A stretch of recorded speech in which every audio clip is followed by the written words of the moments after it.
Hola guripas, hoy nos acercamos al Museo America Gold Beach en Ver-sur-Mer, un museo dedicado a los dos grandes eventos ocurridos en el pueblo durante el siglo XX.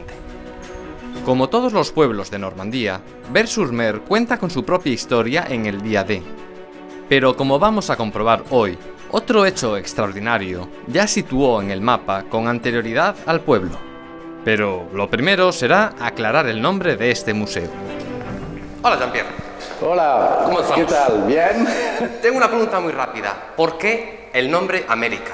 Alors, le nom de America, c'est le nom d'un avion Fokker que Byrd, le futur amiral Byrd, avait fait baptiser pour l'occasion de la première liaison aéropostale officielle entre les États-Unis et la France. C'est un peu une confusion avec notre musée parce que la plage de Ver-sur-Mer, c'est la plage de Gold Beach. C'était le secteur anglais. Alors America et Gold Beach, ça faisait un peu une contradiction. Así que todo tiene que ver con este avión, cuya epopeya está ligada a Ver-sur-Mer. El 29 de junio de 1927 partía el América desde Nueva York, con destino París. Pero tras 42 horas de vuelo, el avión se vio obligado a realizar un amerizaje de emergencia en la costa de este pueblo normando. Afortunadamente, no hubo que lamentar daños personales, y su tripulación pudo cumplir la misión de establecer el primer correo aéreo oficial entre los dos países. Los coleccionistas sabemos que detrás de los objetos hay una historia, y aquí tenemos un buen ejemplo. Oui, toutes les enveloppes qu'on voyageait à bord, il y en avait 293, ont été conservées et ensuite vendues aux enchères. Et là, on en a acheté une dans notre association qui a été envoyée de l'ambassade de France à Washington par un certain Jules Henry. Quelques années après, cette enveloppe-là a été revendue aux enchères. L'acquéreur habitant le sud de la France, l'enveloppe a été postée de Paris vers le sud de la France et malheureusement il y a eu un incident pendant le décollage de l'avion. Malheureusement il y a eu beaucoup de sacs qui ont brûlé, mais la chance veut que cette enveloppe-là et son courrier soient préservés des flammes. C'est pour ça qu'elle apparaît absolument intacte. Todo una superviviente. O sea, sobrevivió a un amerizaje, a un accidente y a un incendio. Voilà, c'est donc une enveloppe exceptionnelle. ¿Quién les iba a decir a los habitantes de Ver-sur-Mer que 17 años después, la misma playa que vio amerizar el América se convertiría en un campo de batalla? En esta costa desembarcaron las tropas británicas con la 50 División de Infantería a la cabeza, bajo el nombre en clave de Gold Beach, más concretamente en el sector King.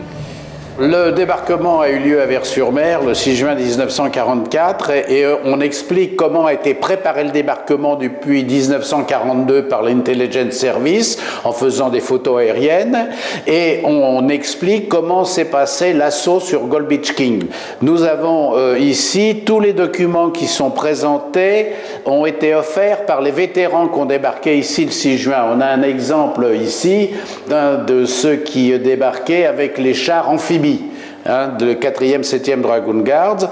On explique également le fait important de l'adjudant Stanley Hollis qui a attaqué le bunker qui était sur le Mont Fleury et qui, par son action courageuse, a été récompensé de la plus haute distinction anglaise qui est la Victoria Cross. Vamos a verla. Voilà. Alors, qu'est-ce que vous regardez ici, cette maison particulièrement? No sé. Eh bien, cette maison-là était face à la mer, ça servait d'amère pour le débarquement parce qu'elle était reconnaissable en haut de la colline, juste devant les blocos, les fameux blocos du Mont Fleury. Et d'ailleurs, pendant la guerre, j'habitais cette maison. ¿Y estaba usted en la casa el día de...?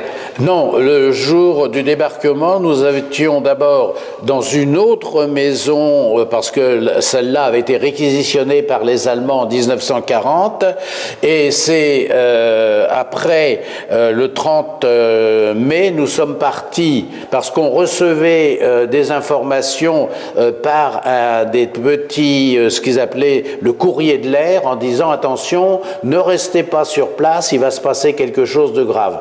Et le 29 mai, il y a eu un très fort bombardement et j'ai failli être tué par un éclat d'obus qui est tombé à côté de moi.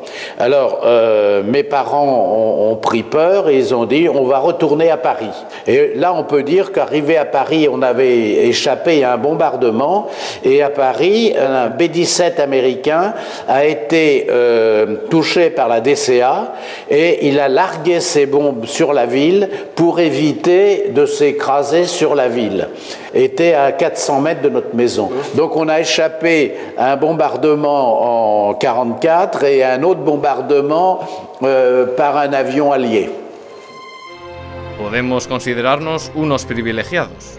Visitar el museo America Gold Beach, acompañados por no solo un conocedor de la playa del desembarco, sino también un testigo de la época, es una experiencia en sí misma. Y además, siendo como es el conservador del propio museo, Jean-Pierre conoce la historia que hay detrás de cada una de las piezas.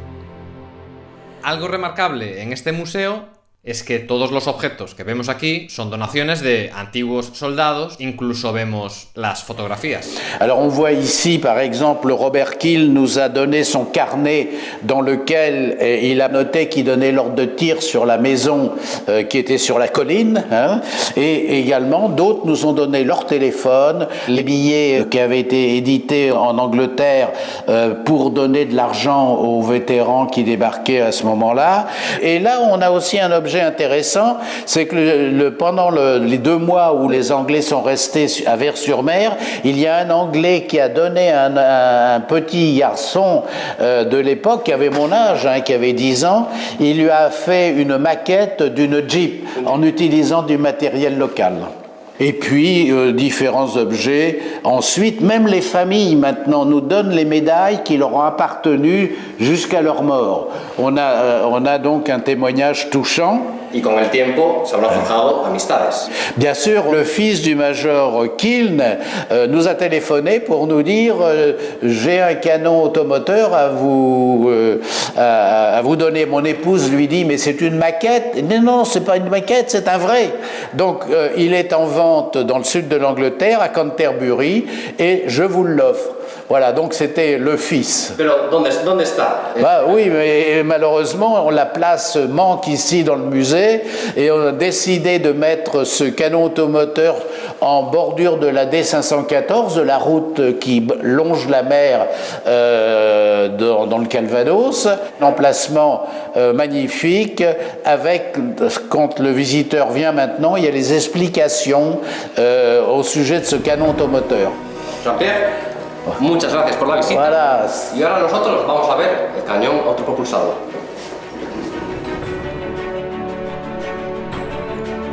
Junto al cañón autopropulsado del Mayor Kiln, ahora del Museo America Gold Beach, nos despedimos. Y ya sabéis, si pasáis por Vers-sur-Mer, no dejéis de visitar este museo. Hasta el próximo capítulo.